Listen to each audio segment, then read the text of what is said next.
नमस्कार प्यारे विद्यार्थियों, मैं संजय गजराज मैं पब्लिक उच्च माध्यमिक विद्यालय बैराथल कला एंड क्यूसर से एक बार फिर आपके सामने उपस्थित हूँ इस ऑनलाइन क्लासेस में। यूट्यूब चैनल विद्यालय परिवार का जो है लर्न विद लॉन्ड्रोना के ग्रुप पर यहाँ हमें कक्षा 10वीं और 12वीं की जो कुछ टॉपिक्स हैं, कुछ भी सब्जेक्ट्स हैं वो पढ़ रहे हैं। 10वीं का जो साइंस और मैथ्स का सिलेबस चल रहा है और 12वीं का फिजिक्स और बायोलॉजी का सिलेबस यहाँ पर हमने ऑनलाइन क्लासेस में शुरुआत कर रखी है।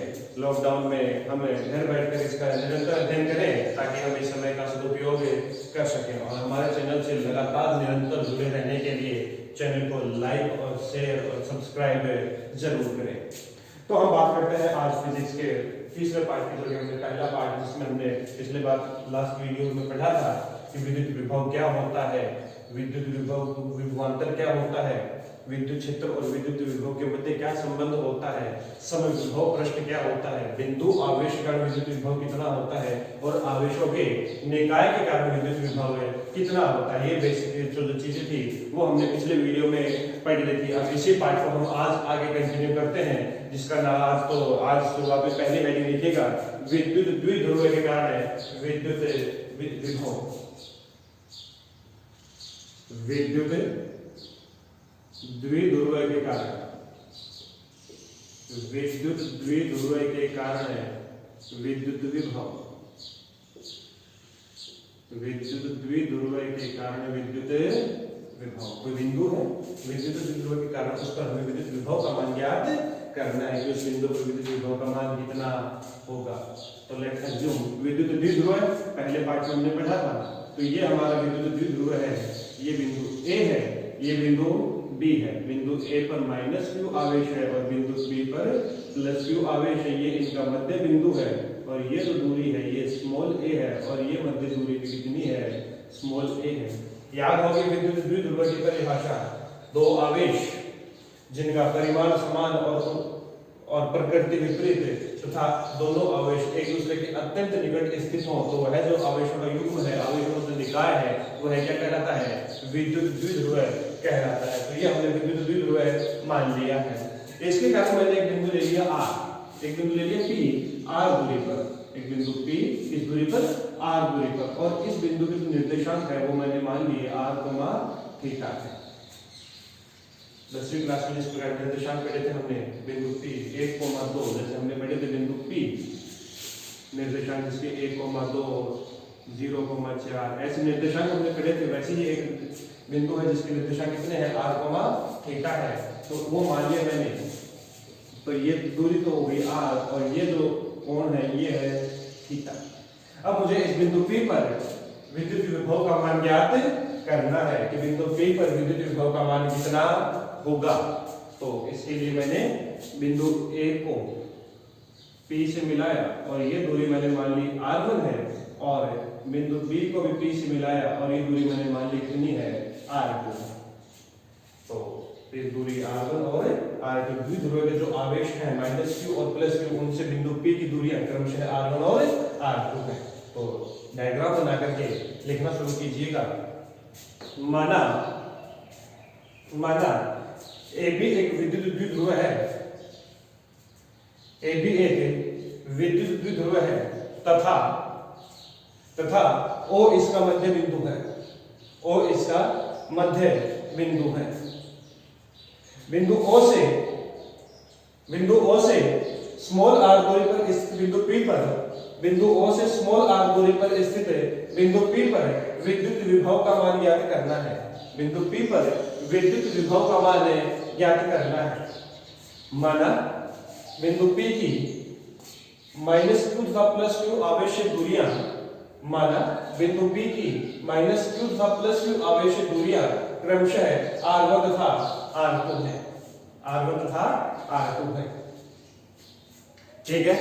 अब यहाँ पर बिंदु P पर मुझे विद्युत विभव का मान ज्ञात करना है और हमने आवेशों के निकाय के कारण विद्युत विभव में पढ़ा था। किसी बिंदु पर यदि आवेश विभव हमें ज्ञात करना हो, बहुत सारे आवेश हो, तो उस बिंदु पर आवेश जो है विभव है वो उन सभी आवेशों के योग के बराबर होता है। फॉर एग्जांपल याद करो फॉर्मूला हमारा था V at point P is equal to K summation of q i upon r i, ऐसा फॉर्मूला हमारे पास में आया था। I is equal to 1 to n आवेशों की निकाय के कारण विद्युत विभव। इसका मतलब क्या था कि बहुत सारे आवेश हों तो उनके कारण यदि किसी बिंदु पर हमें विद्युत विभव ज्ञात करना हो तो जितने भी आवेश हैं उन सब का विद्युत विभव ज्ञात करो और उन सबको जोड़ देते हैं। तो यहाँ पर विद्युत विभव ज्ञात करना है तो यहाँ पर दो आवेश हैं, एक माइनस क्यू और एक प्लस क्यू। तो इस पर माइनस क्यू के कारण विभव ज्ञात कर लेंगे और यहाँ पर प्लस क्यू के कारण विभव ज्ञात कर लेंगे और दोनों को हमें जोड़ देंगे।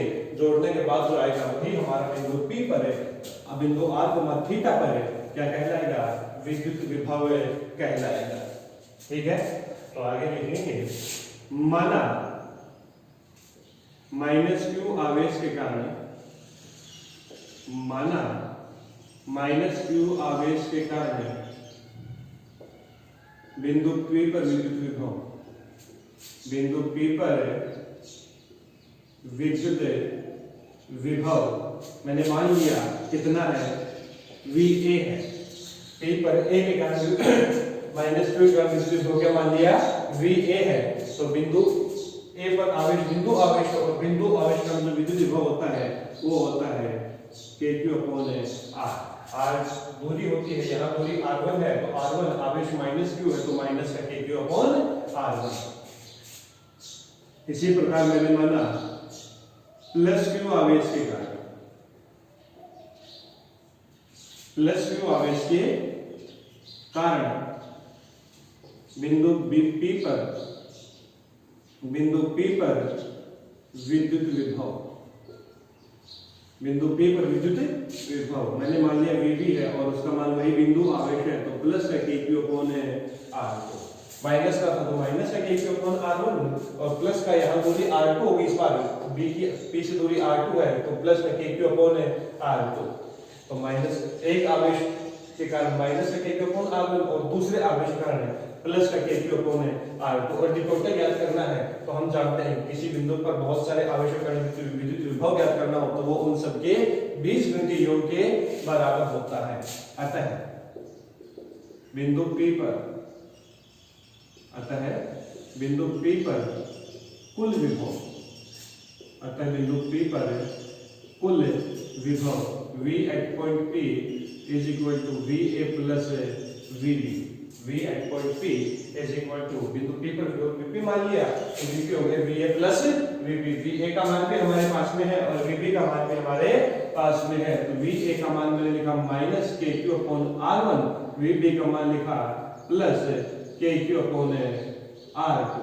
KQ कॉमन आएगा, ये हो जाएगा 1 upon R2 minus 1 upon R1, R2 minus R1। अब मुझे यहाँ से R1 और R2 के मान याद करने हैं, उसके बाद मेरा काम हो जाएगा। पहले मैं इसका एलसीएम लेकर इसको थोड़ा सा और हल कर लेता हूँ। KQ एलसीएम आएगा R1 इंटू R2 और यहाँ से इसको करेंगे तो R1 माइनस R2। तो KQ R1 minus R2 upon R1 into R2। ये मेरे पास आ गया बिंदु P पर विद्युत विभव। अब मुझे R1 और R2 के मान ज्ञात करने हैं और फिर मैं इसको आसानी से यहाँ मान निकाल कर इसको रखकर ही कैलकुलेशन कर लूंगा और मेरा बिंदु P पर विद्युत विभव आ जाएगा। अब मुझे R1 और R2 ज्ञात करने हैं, R1 और R2 ज्ञात करने हैं। तो देखिएगा मैं जो कर रहा हूँ वो ध्यान से देखिएगा। R1 और R2 हमारे मान ज्ञात करने के लिए जो रेखा PO है इसको मैंने थोड़ा सा आगे बढ़ाया है, PO को आगे बढ़ाया बिंदु N तक और A से इस पर लंब डाल दिया AM। ये क्या है? लंब है, 90 डिग्री का कोण है। ये क्या है कि लंब है। अब यदि ये कोण थीटा है तो ये भी कितना होगा? थीटा होगा। सम्मुख कोण ये थीटा है तो ये भी क्या होगा? थीटा। शीर्षाभिमुख कोण सम्मुख कोण। इसी प्रकार मैंने B से भी इस OP पर एक लंब डाल दिया, इसको नाम दे दिया BN और ये भी कितना है? 90 डिग्री। ठीक है, तो नोट कीजिएगा, डायग्राम में थोड़ा सा मॉडिफिकेशन कीजिएगा, डायग्राम में थोड़ा सा जो चेंज किया हमने जो रचना की है वो कीजिएगा और उसके बाद लिखिएगा PO को आगे बढ़ाते हुए, PO को आगे बढ़ाते हुए इस पर बिंदु ए से लंब AM डालते हैं तथा इसी पर बिंदु B से लंब BN डालते हैं। बिंदु B से लंब BN डालते हैं। तो ये हमारे पास में हो गया इस पर लंब का कैलकुलेशन। अब हमने क्या करना है, हमें पता है कि जो विद्युत द्विध्रुव होता है उसमें दोनों आवेशों के मध्य की दूरी बहुत कम होती है। यही परिभाषा है विद्युत द्विध्रुव की। परिमाण में समान, प्रकृति में विपरीत दो आवेश एक दूसरे के अत्यंत निकट स्थित हो, दोनों के मध्य की दूरी अत्यंत अल्प हो तो विद्युत द्विध्रुव कहलाता है। तो यदि यहां से मैं समझूं, यदि स्मॉल r जो है वो a की तुलना में बहुत अधिक हो, तो मतलब ये दूरी बहुत ज्यादा हो और ये दूरी बहुत कम हो, तो मैं ये कह सकता हूं कि जो AP है वो लगभग बराबर हो जाएगा PM के। क्यों होगा? क्योंकि ये दूरी बहुत छोटी है, तो ये जो OM है ये बहुत छोटा हो जाएगा, क्योंकि लंब का मान बहुत आसानी से आ रहा है, ये बहुत छोटा हो जाएगा। तो ये जो मान है OM बहुत छोटा हो जाएगा, तो हम लगभग दोनों को क्या मान सकते हैं, बराबर मान सकते हैं। तो AP का मान तो कितना है, R1 है। AP का मान तो कितना है, R1 है। अब मैं PM को ऐसे लिख सकता हूं PO प्लस OM। PM को क्या लिख सकता हूं, PO प्लस OM। ये दूरी तो PO है और ये दूरी क्या है, OM है, तो PO प्लस OM। और अब मैंने यहां से इसको कर लिया, PO का मान तो क्या है, स्मॉल r है, और OM का मान है OM है। ये हो गया R1 का मान, ये हो गया R1 का मान। यहां मुझे OM का मान ज्ञात करना है, तो इसके लिए मैं त्रिभुज OM का मान ज्ञात करने त्रिभुज AOM में चर्चा करता हूं, AOM में। और यहां से मैंने cos थीटा का मान ज्ञात किया। किसका मान ज्ञात किया, cos थीटा का। और cos थीटा बराबर क्या होता है, आधार अपॉन कर्ण। अब ये थीटा है, ये 90 डिग्री है, ये थीटा के सामने वाला भुजा क्या होती है, लंब है, तो ये तो है लंब है। अब उसका आधार अपॉन कर्ण। आधार क्या हो गया इसमें, आधार क्या हो जाएगा, आधार होगा OM और कर्ण क्या होगा AO। यहां से OM का मान आ गया AO इंटू cos थीटा, और AO का मान कितना है, स्मॉल a है, तो ये हो गया OM is equal to a cos theta. OM is equal to कितना हो गया, a cos थीटा। इसलिए R1 का मान कितना हो जाएगा, R1 का मान है R प्लस OM, और OM का मान कितना है, a cos थीटा। तो ये हो गया R plus a cos theta, R plus a cos theta. एक बार फिर थोड़ा सा ध्यान से देखिएगा, यदि स्मॉल r का मान, इसका मान इसकी तुलना में बहुत ज्यादा हो, तो ये दूरी और ये दूरी मैं ये AP और PM लगभग बराबर मान सकता हूं। तो AP का मान तो R1 है, PM का मान है OP प्लस OM। OP का मान तो स्मॉल r में दिया गया है, OM हमें नहीं पता। OM का मान ज्ञात करने के लिए त्रिभुज AOM लिया, और त्रिभुज AOM में ये थीटा है, तो थीटा के सामने वाली भुजा क्या होगी, लंब होगी, और जिस पर 90 डिग्री कोण बनता है वो क्या होता है, आधार होता है। तो OM हो गया आधार, बच गया AO क्या हो गया, कर्ण। तो OM is equal to AO cos theta. यहां से cos क्या ज्ञात करें, तो OM अपॉन AO। OM का मान आ गया AO cos थीटा, और AO इन दोनों के मध्य की दूरी कितनी होती है, स्मॉल a होती है, तो ये हो गया स्मॉल a cos थीटा। तो R1 का मान आ गया R plus a cos theta.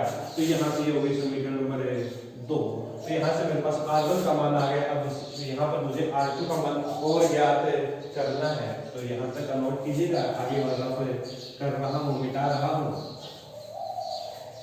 जिस प्रकार से इसको अत्यंत छोटा मानने पर ये जो PM है ये AP के बराबर हो गया, उसी प्रकार जो PB है वो बराबर होगा PM के। इसी प्रकार जो PB है वो लगभग बराबर होगा किसके, PN के। अब PB का मान तो कितना है, R2। PB का मान तो कितना है, R2। PN को मैं लिख सकता हूं इस पूरी में से ON घटा दूं तो क्या कितना बचेगा, PN। तो मैं कह सकता हूं OP minus O N. OP पूरे में से ये ओ एन घटा दूंगा तो क्या बचेगा, पी एन ए बच जाएगा। ओपी का मान कितना है, आर है, माइनस ओ एन को मैंने लिखा ओ एन। तो ये मेरे पास क्या गया, R2 का मान। अब R2 के मान में ON आ गया तो मुझे किसका मान ज्ञात करना पड़ेगा, ON का मान ज्ञात करना पड़ेगा। तो ON का मान, किसका मान ज्ञात करना, तो ये त्रिभुज ले लेते हैं BON। तो त्रिभुज BON में,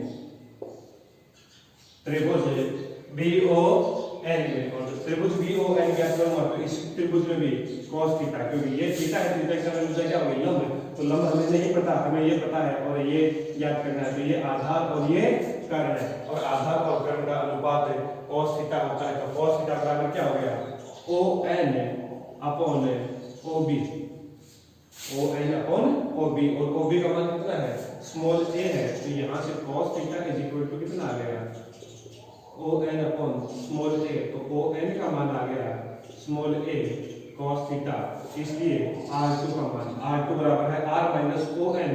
तो R माइनस ON का मान कितना हो गया, a cos थीटा। तो R1 का मान आ गया, R2 का मान आ गया, ये आ गया हमारे पास समीकरण नंबर 3। ये मैथमेटिकल क्वेश्चन कह रहा था कि R1 और R2 का मान ज्ञात करने के लिए हमें कंसेप्ट यदि याद रहता तो ठीक है, नहीं तो हमें एक बात याद रखनी है, सीधा भी लिख सकते हैं हम कि R1 is equal to R plus a cos theta, और R2 का मान R minus a cos theta. एक बार प्लस में a cos थीटा करना है और एक बार माइनस में a cos थीटा करना है। तो यहाँ पर हमें R1 और R2 का मान प्राप्त हो जाता है। तो ये मान हम समीकरण 1 में लिखेंगे। तो आगे लिखेगा समीकरण 1, 2 व 3 से, समीकरण 1, 2 व 3 से, समीकरण 1, 2 व 3 से। यदि 1, 2, 3 की बात करूंगा तो समीकरण 1 में क्या है, Vp is equal to KQ R1 minus R2 upon R1 R2। यहाँ R1 और R2 का मान लिखूंगा तो मुझे मेरा जो बिंदु P पर विभव है वो प्राप्त हो जाएगा, वो है KQ।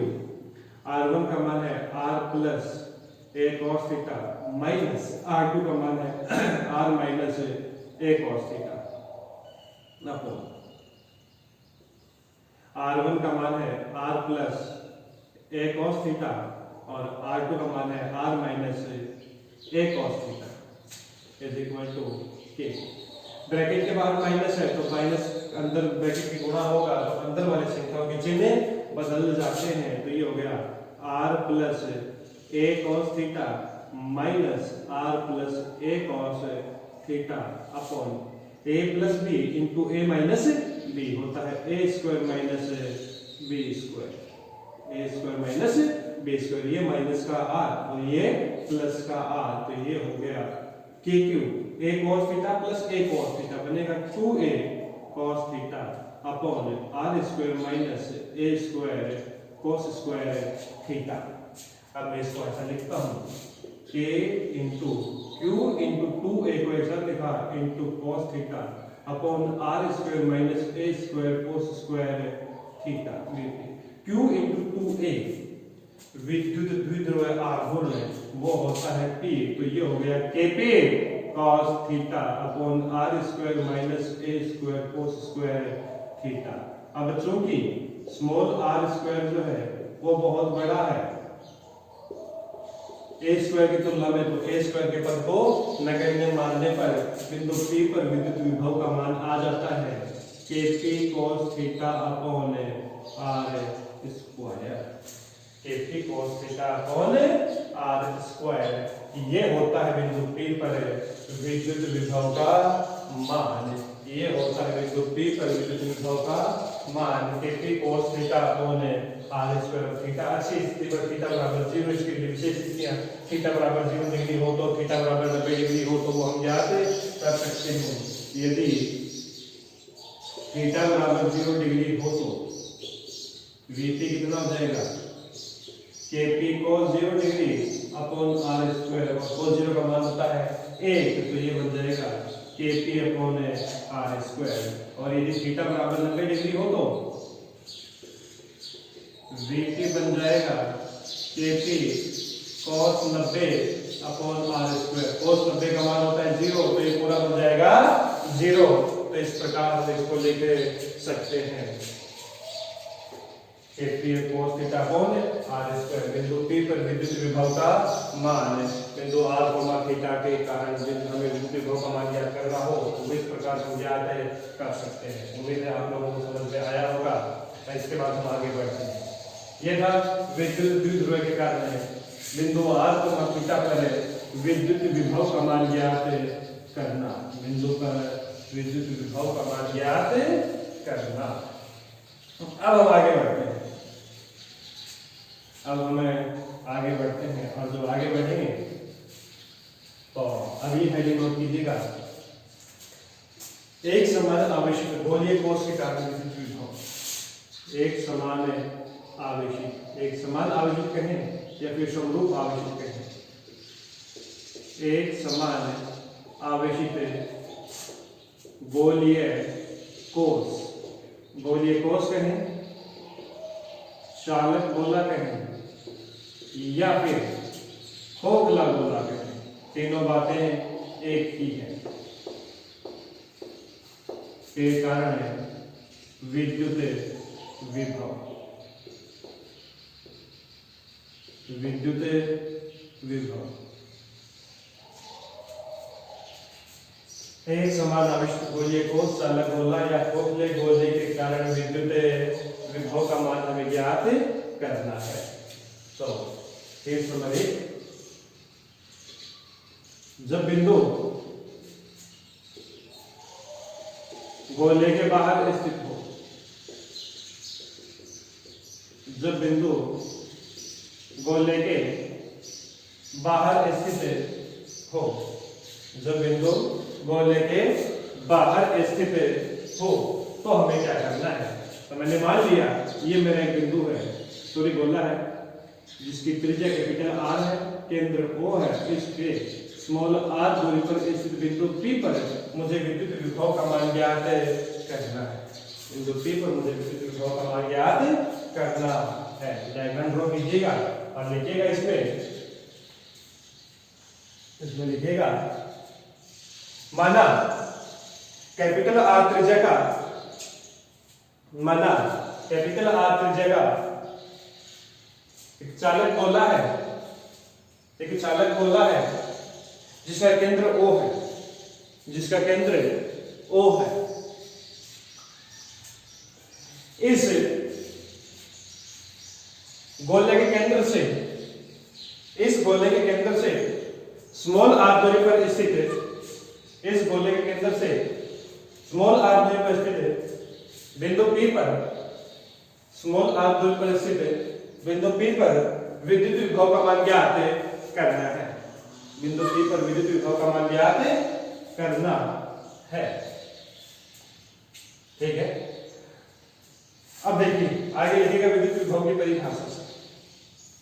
हम जानते हैं लास्ट वीडियो में पढ़ा था V is equal to E is equal to minus dV upon dr, minus dV upon dr।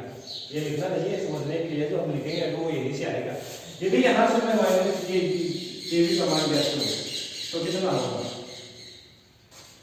Minus E dr, dV is equal to कितना, माइनस E इंटू dr। यदि भी यहां से मुझे V का मान ज्ञात करना हो तो क्या करूंगा, integration dV, dV V is equal to integration dV, integration dV का मान कितना है, माइनस E dr।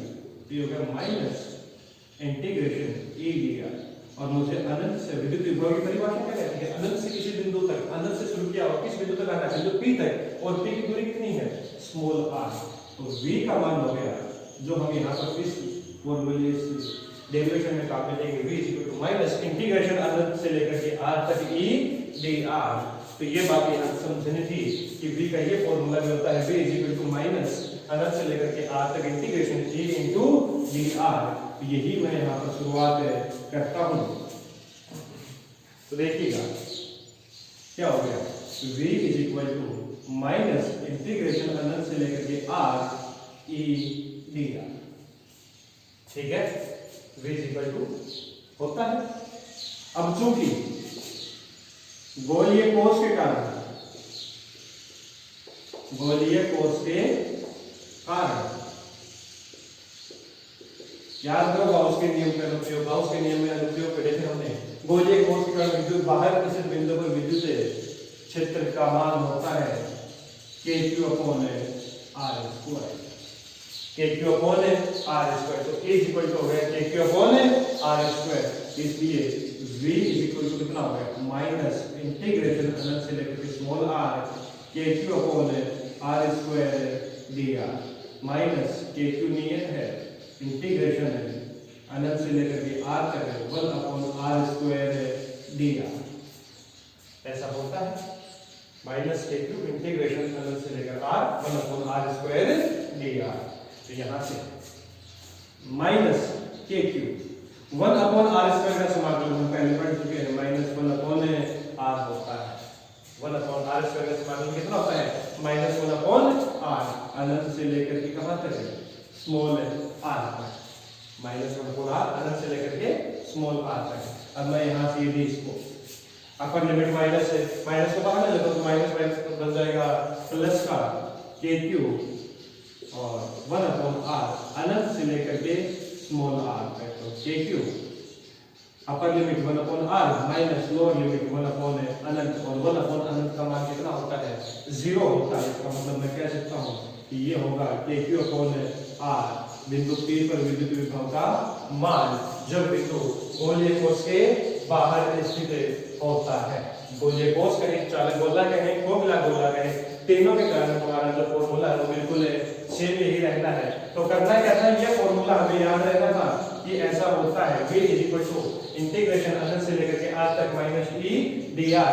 उसके बाद में हमें यदि खोखला गोला है तो खोखले गोले का यहाँ पे विद्युत क्षेत्र की तीव्रता का मान लिखना है और वो होता है KQ अपॉन R स्क्वायर। उसके बाद तो केवल समाकलन करना था, लिमिट रखनी थी और उत्तर प्राप्त कर लेना था। तो ये होता है खोखले गोले के कारण विद्युत विभव का मान। और यहाँ से मुझे एक बात समझ में आ गई कि बाहर स्थित बिंदु के लिए जो विभव है वो दूरी के व्युत्क्रमानुपाती होता है, दूरी के व्युत्क्रमानुपाती होता है। कब, जब बिंदु गोले के बाहर स्थित होता है। तो ये हो गया हमारे पास में बिंदु P पर विद्युत विभव का मान।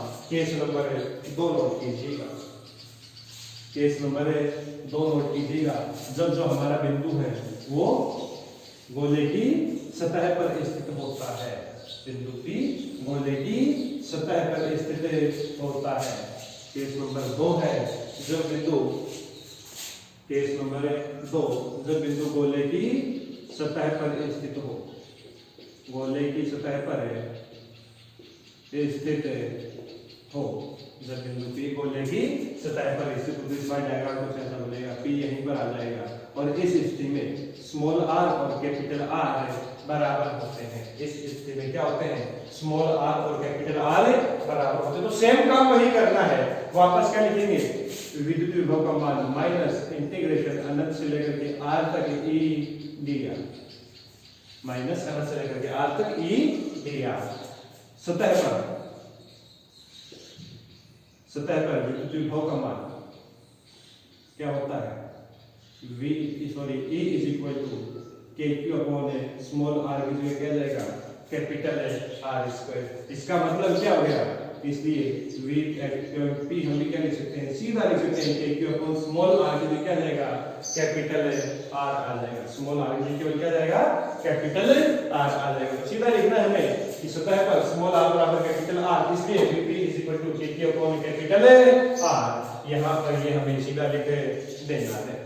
तो ये हो गया हमारे पास में दूसरा केस, जब हमारा बिंदु गोले की सतह पर स्थित होता है तो विद्युत विभव का मान कितना होता है, V is equal to KQ upon capital R।